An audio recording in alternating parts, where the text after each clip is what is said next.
When I first heard about Axiom Verge, many were comparing it to Super Metroid or even Metroid Fusion. Developed by Tom Happ, Axiom Verge puts players into a new and strange world called Sudra. This strange, mysterious world holds lots of secrets, interesting characters, and lots of dangerous foes for players. During my playthrough, Axiom Verge holds up extremely well with its gameplay, story, and sound design, but also has some small faults that can be overlooked, which is arguably an amazing indie title.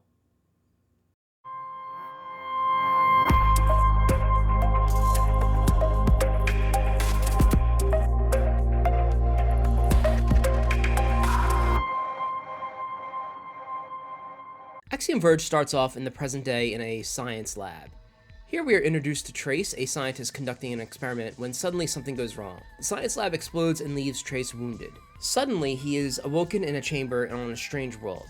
What follows is a story that has many twists and turns that kept me engaged in what's happening in the world of Axiom Verge. The best part about this is that developer Tom Happ has managed to craft his own universe in Axiom Verge that remains interesting during the entire game. While the story does not focus too much on its characters or their motivations, they are still interesting and have motives that I can both agree and disagree with. The story and lore can be expanded upon by collecting documents that are hidden throughout the world. These give a deeper insight into the story of Sudra and its citizens. Although collecting hidden documents may not be for everyone, as they can be a little hard to find and understand.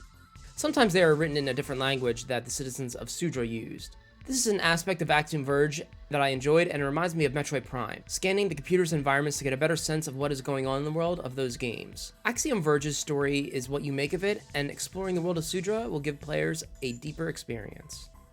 In Metroidvanias, the gameplay and overall world design go hand in hand. Collecting new weapons, upgrades, or abilities to reach different areas or take on harder enemies is the core of Axiom Verge. There are a lot of weapons in Axiom Verge, and all are very diverse, with each offering a different way to engage with enemies. I didn't find all the weapons useful to engage with, but I can appreciate the differences they showed. Getting new abilities in Axiom Verge kept the game fresh to engage with. Obtaining the ability to phase through a wall or jumping higher, getting a grapple hook, all helped me get to different areas or obtain upgrades and progress the story. Not only that, but some of them, like getting a lab coat to move quickly through enemies to hurt them, changed the way I interact with the world and the enemies. Moving to a newer area would test my wit and my brain about how to progress through it using my newfound powers. One of the most unique abilities is a drone that the player shoots out of the weapon. This drone has a drill type weapon and can crawl into small spaces and destroy some walls. It can also be used to disable a door blocking your path, or getting another ability later in the game, the player can shoot the drone far into the air and reach a place the player can't. This drone became essential in the game and provided different ways to reach different places throughout the world. Upgrades are essential in Axiom Verge, and I found that finding them was a bit easy, but there are plenty to search for. You can upgrade your health, weapon range, as well as weapon damage. Axiom Verge relies on the player to do the exploring in the world. The enemies can be really tough in some areas, and players will need to use their wit for the first half of the game to engage with them. There are boss battles in Axiom Verge, and they are a hit and miss. I think most of them are rather easy to beat. Two bosses require the player to just jump and dodge his attacks and continue firing at the weak spot. One boss, I was even able to shoot his weapons and destroy them, which allowed me to stand on a platform and just shoot the weak point, destroying the boss. Others were a bit tough, and their weak points were not as easy to find like some others. I did find the last boss to be a bit easy with a certain weapon I obtained. Overall, the boss battles are a hit and miss. Some challenge you, while others may be too easy if the player picks up the right method to attack them. One major gripe I had with Axiom Verge is the lack of direction given to the player. Perhaps I am spoiled from games like Metroid Fusion, where you are given a mission directive and told to go to a specific spot on the map. While you have to move through unknown terrain to get there, you knew what direction to head in. Axiom Verge only gives the player a general knowledge of what they need to do. This can be frustrating for newer players who are new to the genre of Metroidvania. One ability the player gets in Axiom Verge is a disruptor.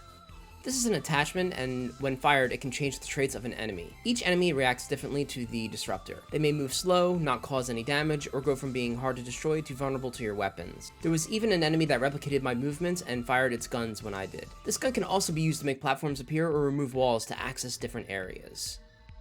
There is one device you get called the codec. It allows you to input codes into the game to remove a wall to obtain a new weapon or upgrade. Finding these codes was challenging, and I didn't fully understand what it did or where the codec would modify the environment. This required me to search outside the game for information on how to properly use this ability, which was a bit frustrating. The music in Axiom Verge is great. There's even a soundtrack you can buy with the game in certain stores. The music definitely makes you feel like you are in a sci-fi world that is asking to be explored. I would sometimes find myself humming to some of the tunes myself. The sound effects are good and sometimes a bit annoying. The boss noises when they get hit or see you for the first time can be a bit loud and annoying. Some of the enemies make really loud ear-piercing noises which can be annoying as well. However, not all of them are as annoying.